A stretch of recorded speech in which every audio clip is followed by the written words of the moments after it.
யாவரையும் வாழ்த்துகிறேன், ஆசீர்வதிக்கிறேன். இந்த நாளிலே மன சோர்வு ஏன் வருகிறது, தீர்வு என்ன, என்னால் எதுவுமே தீர்வு காண முடியும் என்று சொல்லக்கூடிய பிள்ளைகளுக்காக இந்த செய்தியை நான் கொண்டு வந்திருக்கேன். நீதிமொழிகள் 24:10 வாசிப்போம். ஆபத்து காலத்தில் நீ சோர்ந்து போவாயானால் உன் பலன் குறுகினது. ஒரு பிரச்சனை வந்தா என்ன பண்ணோம்னா நம்ம சோர்ந்து போகிறோம். இந்த சோர்வை கொடுக்கறதான பிசாசு, அவன் சோதனைக்காரன். இன்னைக்கு பார்த்தீங்கன்னா உனக்கு எதுவுமே இல்லை. சில பேர் பார்த்தீங்கன்னா எது சொன்னால் எனக்கு திருப்தி ஆக மாட்டாங்க. படிப்பில் ஃபெயிலாக இருக்கலாம், ஒரு வேலையில் பிரச்சனை இருக்கலாம். டே தம்பிகளை படிங்கன்னா எனக்கெல்லாம் நான் படிக்க மாட்டேன் பாஸ்ட். அந்த சத்துருவானவன் என்ன பண்ணுவான்னா அடுத்த கட்டத்துக்கு உன்னையே போக விட மாட்டான். அந்த சோர்வு வரும்போது பார்த்தீங்கன்னா என்னால் எதுவுமே சந்தோஷமாக என்னால் வாழ்க்கை இருக்க முடியுது. இந்த சோர்வுக்கான தீர்வு தான் இன்றைக்கி பார்க்க போகிறோம். சோதனையை சகிக்கிற மனுஷன் பாக்கியவான். ஒரு சோதனை வந்தால் தான் ஒரு சாதனை நம்ம ஜெயிக்க முடியும். ஒரு தோல்வி வந்தால் தான் ஜெயமாய் மாற்ற முடியும். உன் வாழ்க்கை எல்லாமே சக்ஸஸ் ஆகாத, தோல்வி வரும். அது நல்லா கவனித்து பார்த்தா எதனால நம்ம தோல்வி அடைந்தோம். ஏசாயா 40:29 வாசிங்க. சோர்ந்து போகிறவனுக்கு அவர் பலன் கொடுத்து சத்துவம் இல்லாதவனுக்கு சத்துவத்தை பெருக பண்ணுகிறார். பலன் இல்லாதவனுக்கு பலன் கொடுக்கிறார், சத்துவம் இல்லாதவனுக்கு சத்துவத்தை கொடுக்கிறார் தேவன். யோபு 1:5 பார்த்தீங்கன்னா தன்னுடைய பிள்ளைகள் இழக்கிறதுக்காக ஜெபித்தார். ஒருவேளை என் பிள்ளைகள் மாறி இருந்தாலும் பிசாசானவன் உழவி கொண்டு வந்தான். யோபு மேலே கண்ணை வைத்தாயோ தேவன் கேட்கிறார். அப்போ அதிகாலை என் பிள்ளைகள் தவறு செய்யக்கூடாதுன்னு அந்த 10 பிள்ளைகள் இலக்கணங்க சொல்லி ஜெபித்தார் யோபு. அப்போ நம்ம என்ன செய்யணும், சோர்வு வரும்போது தான் ஜெபம் பண்ணணும். லூக்கா 18:1 வாசிங்க. சோர்ந்து போகாமல் எப்பொழுதும் ஜெபம் பண்ண வேண்டும் என்பதை குறித்து அவர்களுக்கு அவர் ஒரு ஊமையை சொன்னார்.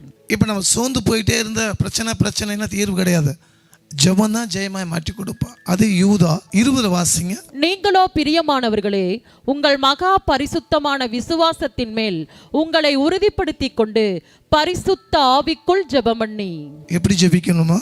பரிசுத்த ஆவிக்குள். அப்பதான் நம்ம ஜெயிக்க முடியும். அப்ப பிசாசுக்கு அநேக பேருக்கு அவன் சோதனைக்காரன். சோர்வை கொண்டு ஒரு ஆவி. எப்போ சோறு கொண்டா சர்ச்சுக்குள்ளே வந்தால் உங்களுக்கு சோறு வரும், பைபிள் படித்தா சோறு வரும், ஜெபம் பண்ணால் சோறு வரும். இதெல்லாம் பார்த்தீங்கன்னா சத்துருவு உங்களை மேற்கொள்ளுதான் சோர்வு. ரெண்டாவது காரியம், ஆபத்து காலத்தில் சோர்ந்து போகக்கூடாது. ஒரு பிரச்சனை வந்து என்ன பண்ண முடியாது, அதெல்லாம் முடிச்சு போச்சு அவ்வளோதான், நீ வாழ்க்கையே போச்சு அப்படின்னு சொல்லக்கூடாது. சங்கீதம் 50:15 ஆபத்து காலையில் என்னை நோக்கி கூப்பிடு, நான் உன்னை விடுவிப்பேன், நீ என்னை மகிமைப்படுத்துவாய். ஆபத்து காலத்தில் கர்த்தர் மட்டும் துணையாக இருப்பார். தாவீதுடைய வாழ்க்கை எடுத்துக்கொள்ளுங்கள். 16 ஆண்டுகளுக்கு முன்னாக தேவன் சாமுவேலை அபிஷேகம் பண்ணி யாருக்கு தெரியாதபடி அவன் காத்திருந்தார் தாவீது. உடனே யுத்தம் செய்கிறாரு. சவுல் கொண்டது 1000, தாவீது கொண்டது 16 சொன்னோன்னே தாவீது மேலே சவுலுக்கு பொறாமப்பட்டு இமைப்பொழுதிலே எங்கெல்லாம் தாவீதை கொள்ளணும்னு ஆசைப்பட்டாரோ ஒரு நொடிப்பொழுதில் எல்லாத்தையும் தேவனுடைய கிருபையினால் தப்பிக்கப்பட்டார். கடைசியில் ஜெபம் பண்ணி போராடி சவுலுக்கு அப்புறம் தேவன் ஒரு ஆடு மேய்ச்சவனை அந்த சோர்விலேருந்து, எத்தனை தீங்கிலேருந்து, எத்தனை ஆபத்துலேருந்து, அதுக்கப்புறம் ஒரு ஆடு மேய்ச்சவனை ராஜாவாக மாற்றிக்கிறார். அப்போ ஆபத்து காலத்தை கர்த்தர் மட்டும்தான் அவங்க துணியை நினைப்பாங்க. ஆபத்து வரும்போது எல்லாமே போயிடுவாங்க, கர்த்தர் ஒன்று கூட இருப்பார். அம்மா இந்த சோர்ந்து போகாமல் ஜெயிக்கிறதுக்காக ஒரு உண்மையாக நடந்த சம்பவத்தை நான் முடிக்கிறேன். ஸ்காட்லாந்து சேர்ந்த மன்னர் ராபர்ட் ப்ரூஸ் தன்னுடைய படைகளை கொண்டு ஒரு முறை 2 முறை 16 முறை அந்த ஆங்கிலேயருக்கு விரோதமாக எழும்பினாங்க, போராடினாங்க, யுத்தம் செய்தாங்க. அவங்களாம் ஜெயிக்க முடியல. அந்த 16 யுத்தம் வரும்போது ராபர்ட் ப்ரூஸ் என்ன செய்தாங்கன்னா ஒரு மலைக்கடியில் போய் ஒளிஞ்சிட்டார்.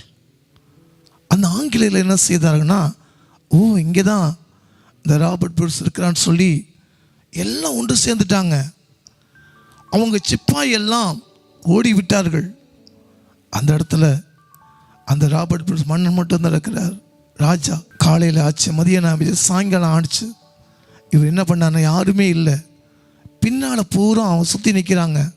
அப்போ எட்டி பார்த்தார். என்னமோ ஒரு பூச்சி மேலே விழுந்து கொண்டு இருக்குன்னு பார்த்தபோது ஒரு 8 கால் பூச்சி. நல்லா கவனிங்க, இந்த 8 கால் பூச்சி இங்கிருந்து தாண்டி அவ்வளோ தூரம் போய் அந்த குகைக்குள்ள அந்த தன்னுடைய வீடை கட்டுது. திரும்பி விழுந்து விடுது. மறுபடியும் என்ன செய்யுது? சோர்வடையாதபடி மீண்டும் அந்த 8 கால் பூச்சி அந்த இடத்த விழுந்த இடத்துல அழகாக பின்னி தன்னுடைய வீடை, எத்தனை தோல்வி கீழே விழுந்தாலும் அது சோர்வடையாம அழகாக தன் வீடை கட்டி, யாரெல்லாம் பூச்சி அவங்க என்ன செய்தானா, எந்த பூச்சியெல்லாம் வருதோ அதை ஈஸியாக பிடிச்சிக்கும்படியாக தனக்காக ஒரு வீடை கட்டி வைத்தது. ராபர்ட் புரூஸுக்கு ரொம்ப ஒரு உதாரணமாக இருந்தது. இந்த சிலந்தி இங்கிருந்து அங்கே போகுது, அங்கிருந்து இங்கே வருது, விழுந்துச்சு. ஆனால் விடாமுயற்சியாக என்ன பண்ணுச்சு, கடைசியில் சோர்வடையாதபடி அந்த வீடை, தன்னுடைய வீடை கட்டி பிடிச்சது. இனிமேல் சிப்பாய்கள் சோர்வடைந்தால் பரவாயில்ல, அந்த ஆங்கிலேயரை நம்ம என்ன செய்யணும், 16 படையெடுக்கும் போது கடந்து போனாங்க. சொன்ன மாதிரி ஜெயித்தார், பொறுமையாக இருந்தார். சோர்வடைந்த அந்த ராபர்ட் புரூஸுக்கு அந்த சிலந்தி பூச்சி எடுத்துக்காட்டாக இருந்து அதே மாதிரி தன்னோட ராஜ்யத்தை ஜெயித்து தன் தேசத்தை காப்பாற்றப்பட்டார். அன்பான கர்த்தருடைய தேவஜனமே, ஒரு அற்பமான ஒரு சிலந்தியை பார்த்து, அற்பமான ஒரு எறும்பை பார்த்து உன் சுறுசுறுப்பை கற்றுக்கொள் வேதம் சொல்லுகிறது. கோயிக்குள்ள அவர் மாட்டல அப்படின்னா இந்த சிலந்தியை அவர் பார்த்துருக்க மாட்டார். திரும்பி நம்ம ஜெயிக்கணும்னு எண்ணம் வந்திருக்காது. ஆனால் அதுக்கப்புறம் தான் எப்படியாவது விடாமுயற்சியாக அந்த ஆங்கிலேயரை கண்டிப்பாக யுத்தம் செய்து ஜெயிக்கணும்னு சொல்லி விசுவாசமாய் போனார். ஆங்கிலேயரை படையெல்லாம் சாய்த்து தன் தேசத்தை கொடியேற்றினார். அதே போலதான் உன் சோர்வுகளெல்லாம் ஜெயமாய் மாற்றுவார். உன் தோல்விகளெல்லாம் ஜெயமாய் மாற்றினால் ஜெபம் பண்ணு, ஜெபமே ஜெயமாய் மாற்றுவார். கண்கள் மூடி நம்ம ஜெபிப்போம். அன்பான கர்த்தருடைய ஜனமே, உன் சோர்வுக்கெல்லாம் தேவன் ஆபத்து காலத்திலும் உடைக்கப்பட்ட நேரத்திலும் கர்த்தர் உனக்கு துணையை நிற்பார். இன்னைக்கு எத்தனை முறை உனக்கு தோல்வி ஆகுதா, நீ பயப்படாத, ஜெபித்துட்டு போ. உன் காரியங்களை ஜெயமாய் மாற்ற, உன் தோல்விகளெல்லாம் ஜெயமாய் மாற்றுவார். இன்றைக்கு உன் சாபங்கள் எல்லாம் ஆசீர்வாத காரணம். ஆபத்து காலத்தில், நெருக்கத்து காலத்திலும் கர்த்தரை உனக்கு துணை நிற்பார். நம்ம பார்த்தோம், ராபர்ட் புரூஸ் போல வாழ்க்கையிலே எத்தனை 16 முறை யுத்தத்தை தோல்வி இருந்தாலும் அவர் அந்த சிலந்தி பூச்சி மூலமாய் தன்னுடைய நம்பிக்கையை பெற்றுக்கொண்டார். அதே போல நம்பிக்கையான கர்த்தர் உன்னோடு இருக்கும்போது நீ செய்வதெல்லாம் வாய்க்க செய்வார். கர்த்தர் உங்களோடு இருப்பதாக. ஆமீன். உன் சோர்வுக்கு தீர்வு கர்த்தரை ஜெபத்துக்கு பதில் கொடுப்பார். ஆமீன்.